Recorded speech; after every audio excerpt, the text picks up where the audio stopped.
ថ្ងៃបុណ្យសង្ក្រាន្តឆ្នាំនេះឃើញថាមនុស្សម្នាគឺច្រើនមែនទែនសម្រាប់ខ្ញុំបានទៅចូលរួម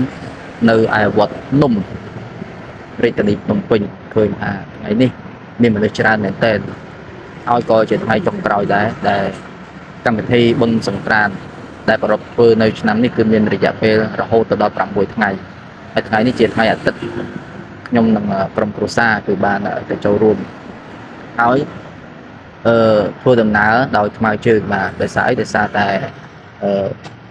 ផ្លូវគឺសម្រាប់អ្នកថ្មើរជើងដើរហើយ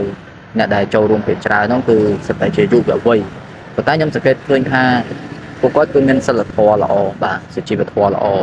ហ្នឹងហើយដើរមិនបំពេញគេហ្នឹងហើយសម្រាប់អ្នកលេងបាល់ទឹកក៏មានក្រមសិលធម៌សម្រាប់ខ្ញុំកាន់កូនក្មេងគេឃើញថាមានកូនក្មេងអញ្ចឹងអូខេមិនសូវបាល់ទឹកចេះទឹកលេងទឹកអីខ្លាំងណាស់ណាដែរហ្នឹងហើយបើសិនជាអ្នកខ្លះ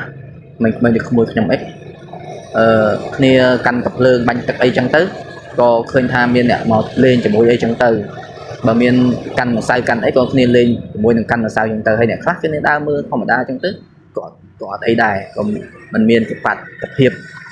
ដោយការប្រទាំងប្រទិសឬមួយក៏មកប៉ាត